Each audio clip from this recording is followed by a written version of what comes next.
How are you doing today? It's either good morning, good afternoon, or good evening, wherever you are watching me, goodness Usman, from. I hope you guys are keeping safe. Yay! I cannot keep calm because today I am welcoming you to the very, very, very first episode on real estate investors corner with goodness Usman. Remember some weeks back we told you about this show, this talk show, real estate talk show coming to you. And the main essence of this talk show is to bring every information that you need to make the right informed real estate decision and real estate investment. That's why this show is for you. Yes, it's to help you. So now do me a favor. Grab a seat, get a chilled cold water, or maybe a glass of wine, whatever that works for you. Just grab it and pay attention because today I'm starting the show with an amazing oh gosh, a vast, oh, what's the name? You guys should bring me English. Vast, professional, prolific. I don't. I mean, this lawyer. Okay, so I started with a lawyer. I was starting from the legal angle. Remember, I told you in the intro that I'm going to bring in all the informations. I mean, informations that you literally will not get anywhere. All the details. You know those cocoa. When we say cocoa, no, the cocoa that they will not tell you. That sometimes is hidden to you that you don't know. And when you now make that decision based on not knowing the cocoa, it now becomes a cocoa that becomes a problem. Did I confuse you guys? It might be good, Charlie. Anyway, so like I said, with me today, ladies and gentlemen, on the very first episode of this talk show is my very good friend. Yes, he's also a realtor, but please, Emma, if you don't hear English, go and borrow it from your neighbor or call your friend and say, what did she say there? She will help you and give you the information. Anyways, ladies and gentlemen, welcome my very, very good friend, colleague, and of course, a brother. His name is Barrister Babade. Please say hello to my people. Yeah, thank you very much. Good day wherever you're watching us from. My name is Ayobayo Babade. Did you hear the name? And it's so nice to be here today. Babade is a barrister. Now, he's just not a barrister. He's not just a lawyer. Let's say lawyer. He got lawyer. Let me just say barrister. And you know the most interesting thing about this guy right here. Two things, guys, I'll tell you out of the most important, out of the many interesting things about him. Number one, he is the only barrister lawyer that I know that wears native. This guy right here is a full-blown Yoruba man. So at some point, saw Yoruba below you get what I'm saying? He's about the only lawyer I know that will dress like this. I think he's going to 101, but he's in court. I hope you don't go to court like this. Obviously not. But seriously, I don't know. He loves this attire and it looks so good on him. That's number one. Number two, he's not just a normal regular lawyer. He is a real estate lawyer. We call it Omonile lawyer. Yes, Omonile. He is an Omonile lawyer. So that's for you to know that is vast in every topic relating to legal matters in real estate investments that we'll be talking about. So be rest assured that you're not just talking to an open court lawyer or an ordinary lawyer or a general lawyer. Now, let me dip into it before we go straight to the topic of the day. The reason why there's a difference between a regular lawyer and an Omonile lawyer, he will explain it in detail.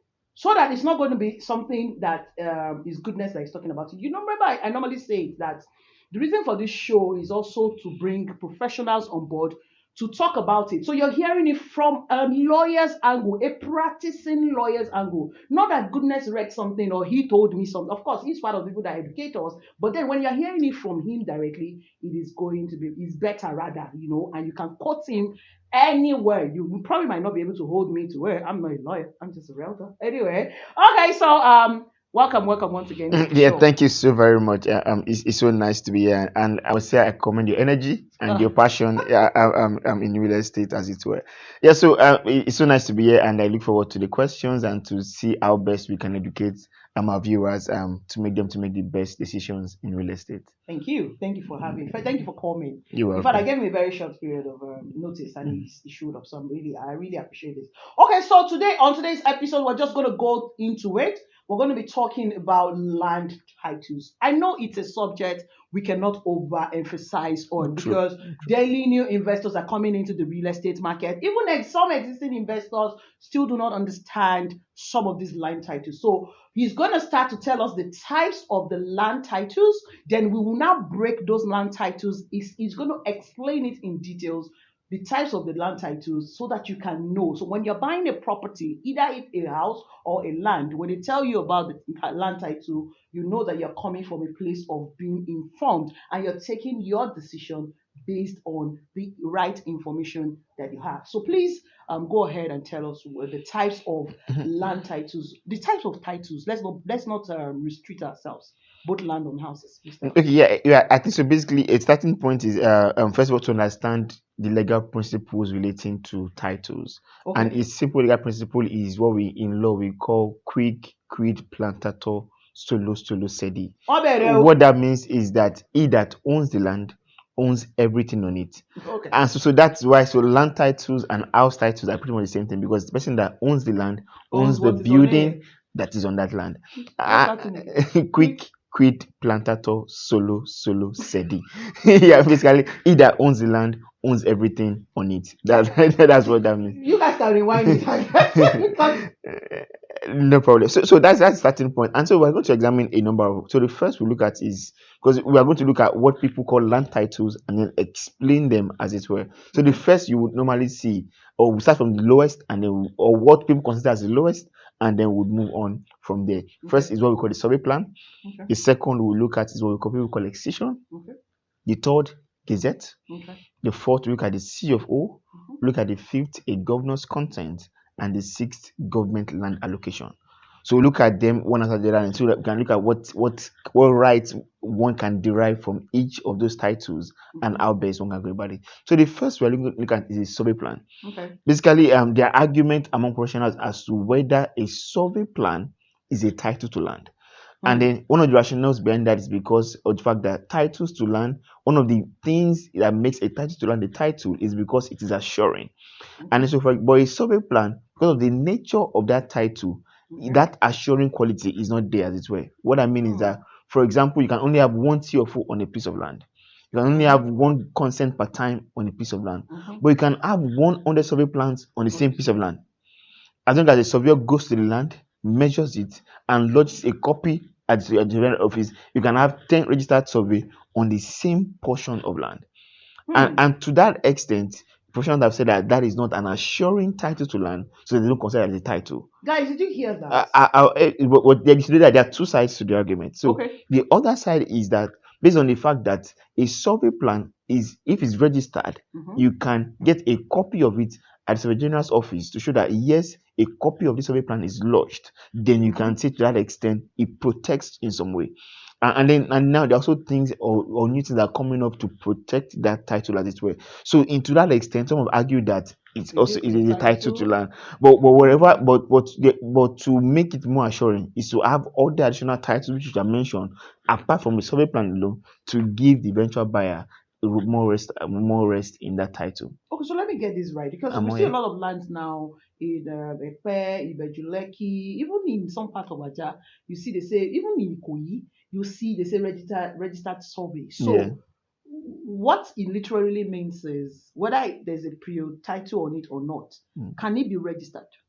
Yeah, so registered survey just simply means that that survey plan that they're going to give you, a Mm-hmm. copy of that survey plan Mm-hmm. is at the survey general's office It's of been the lodged. state where that land is.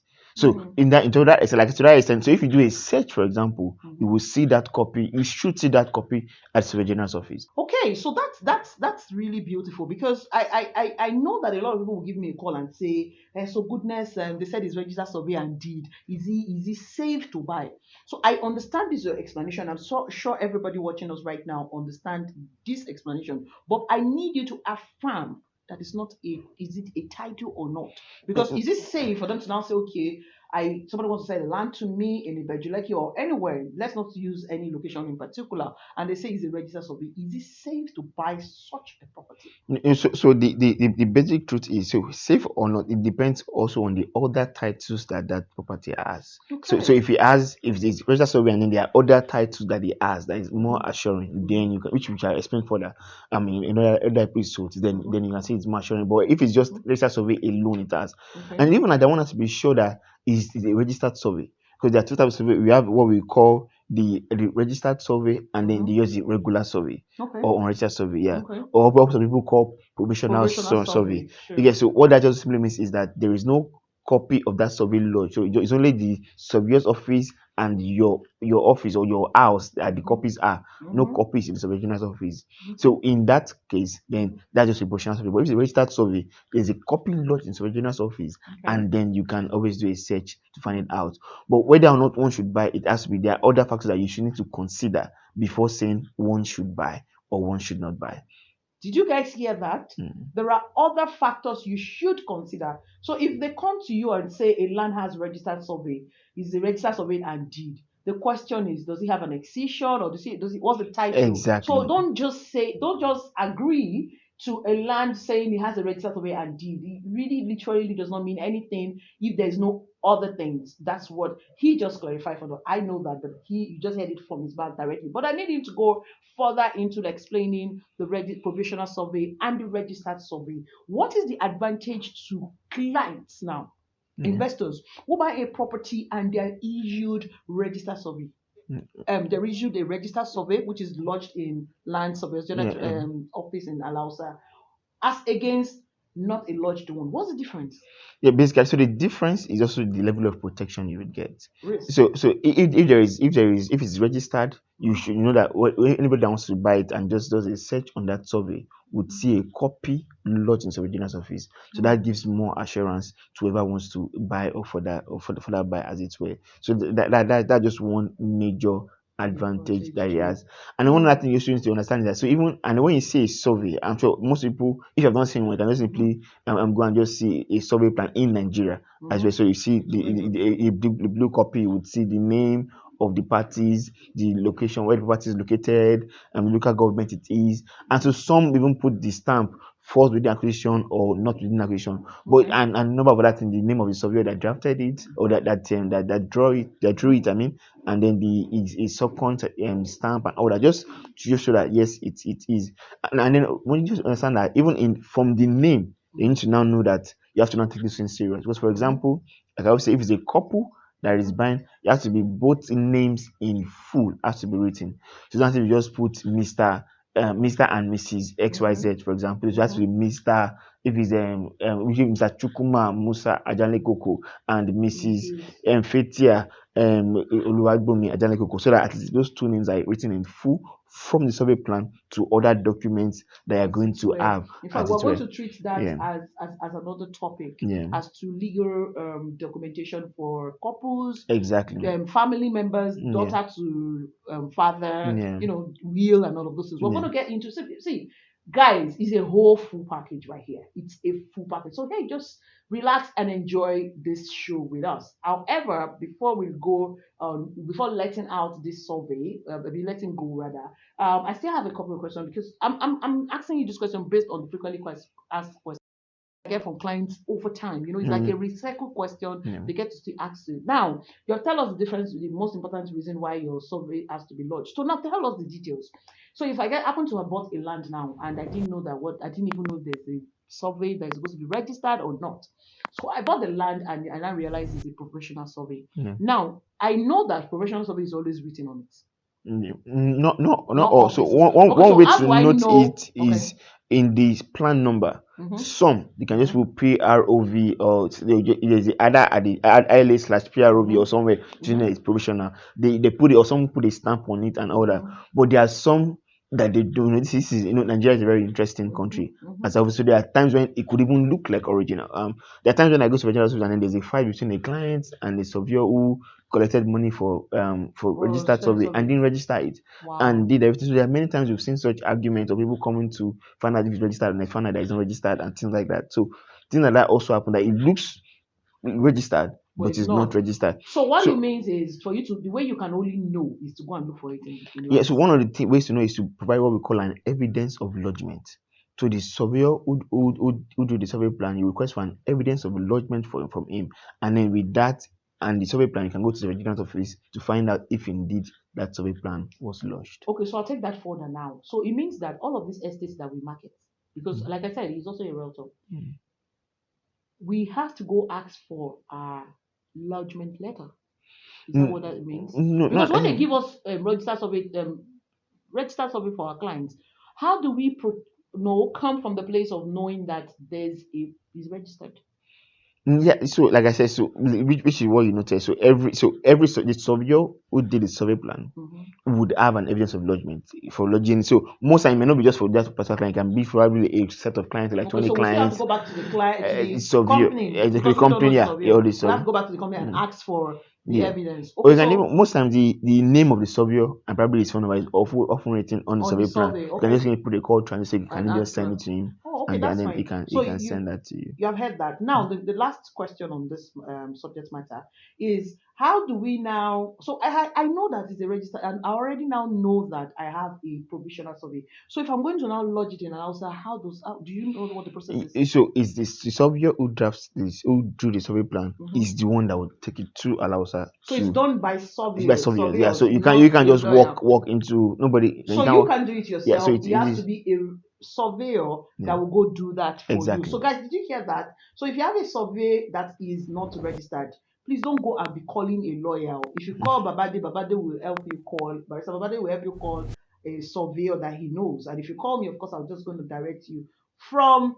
I'm just going to direct you to a surveyor. In fact, I didn't know it was a surveyor that does that. So Mm, now, thank you so much for educating me and mm, educating them. You see why this show is good? Because I'm going to get schooled. I'm being mhm. schooled and I'm expanding my knowledge. And I hope you guys are also expanding your knowledge. Any last word on this general survey matter? Yeah, so basically on that, like you noted, it's just good for one to get a surveyor to do, because one of the benefits of a survey plan is that it makes you know what portion of the earth surface belongs to you. And so there are many times where conflict arises on land that with the survey plan it shows yeah, this is my portion, this is your portion. So even if you bought a plot of land within XYZ estate, Mm-hmm. you can't know which portion of that estate is yours unless the survey plan tells you that okay, this This is block and this this. plot belongs to you, and then you can now go there and say okay, this is my portion. And that's And why so we have that coordinates on exactly. surveys. That's why the coordinates are there, which shows you, and no two points can be the same. So it shows you the northings and the eastings, and then you're able to know. And so you just key once you have your land, the first one of the first documents to get on it, your survey plan. Survey plot. Tell your surveyor to draw it for you, and then you can now from there process other titles to Okay, with for that your land. explanation, guys, have you seen how why it is important for you to always pay for your survey? Because a lot of these investors sometimes will say, "Why do I have to pay for a survey for with the real estate company? I can't do my survey. I will do it myself." What would you say is an advantage to they going to get? Of course, we know that a lot of these real estate developers do not allow you bring your own survey, especially when you're not buying a one-on-one property. Hmm. A lot of the real estate companies, when you're buying land from them or houses, they do the survey collectively. Now, is there an advantage to that? Or a disadvantage of is there anything you want to say on that? Because some No, people will say they insist, why don't I go and do my survey myself, especially even deed? Why don't I go and do my deed myself? Why can my surveyor can come and do my survey myself? so the only advantage that has it for the company is so the surveyor who did the entire so one of the things that first of all by law for a company starts to sell It, land in estates, mm-hmm. you must break it down into plots. Yes, yes. And so and there's always an estate layout Mm-hmm. that shows which block and which plot. So most of the Mm-hmm. surveyor who did the estate layout would have already mapped Everything. out everything as it were. So it will be True. for ease and for convenience. To be nice for that surveyor to just undo all that. Everything. Yeah, Oh, similarly also like mentioned deed of assignment is that so every lawyer has his own way of drafting his own deed of assignment. And true, so if true. different lawyers are coming with different covenants and clauses and all that, the It's gonna company work. will have too many things for them to deal with. So that's why they probably let one lawyer draft all the these are the covenants that we agreed with the subscribers of this estate, and they are able to fulfill those their commitments on it. So that is why that's the Most rationale men, behind most most companies of saying, these okay, let one companies surveyor, one lawyer handle it so that that ease of doing it doing things. is there. But I feel personally that there's an advantage to the investor, No, so the only especially thing investors in diaspora, that we advise them to just to become a surveyor to now confirm what if they have done. if your plot is right, and it's very key because there's one we even had very recently where it was 600 square meters was advertised, and that was also declined, but 12 plots of 600 square meters. But thankfully, he brought his own surveyor to confirm, and he found out that it was 500 square meters they sold for him on 12 plots. And so it was then that the company had to now give extra plots to make up for that actual size that it ought to be. So that's why it's key sometimes to bring your surveyor to To just come and confirm, especially confirm when you're buying more than in a yeah, one. When you're exactly. buying bulk, it's important you check. And Yeah. of course, is that with a company or an own Yeah, or yeah, like it was with a company. I think there individual? was a so the realtor advertised 100 square meters. Why the company advertised 100 square meters? So in the Oh, so they realtor's didn't own talk fast. flyer, it was where so that's where the mix up Problem came. occurred, and so but Oh, okay. it was resolved amicably, and then it was able to move on. Oh, okay. Thank you so much for enlightening us on that. So here today on this very first episode, we have been able to establish the type of land titles that it is, and also to talk about in depth about survey. So please, if you're watching and you have any other question regarding this subject matter, trust me, I can double it to bring this man back here. I mean, it's gonna come back on this red set, you know. So hey, you got some more things. Maybe you have a little question because sometimes we feel like we've undone your objections regarding survey, Yeah. but you're not clear on it. You just put it in the comment section and let me know. And lastly, before we go and wrap up on this part one of this land title, I need to also add that now you can see the importance of paying for your survey. Now, a lot of investors have seen this happen over and over. They'll go, I don't have to pay for survey. I will not pay for survey now. I don't need a survey. I don't. It is important, and I normally tell them that it's for their own good. Please reiterate that it is for their own good. She said it in so many words. That too because like I said earlier, that's the you will be able to know the portion within the estate that belongs to you. Yes, you can have a plot of land within a federal estate, but Mhm. it's a survey plan that tells you which Where yours block and is. which plot Exactly, where your exactly. own land is, and Mm. that's very key. And also, that will be quoted in the deed of assignment that we're given to you. So they'll Bam. quote the plot, and as in you have one plot of land block this and this in this estate belongs to you, and with that you're able to know that you have titles to that particular portion of land. Okay, like I said, guys, thank you so much for this, for listening or watching to this point, and I hope we've been able to educate you on the subject matter. Like I said, if you have any further question regarding this, just put it in the comment section and let us know what your questions are, what your observations are, or what's your question basically. And we would, I promise you, even if we have talked about it now, we can redo on another episode and treat it. Now we need to move to the next subject matter, which is what the first thing you talked about was survey. So now we're going to move to deed of assignment. So Mm. yeah, see you in part two for deed of assignment.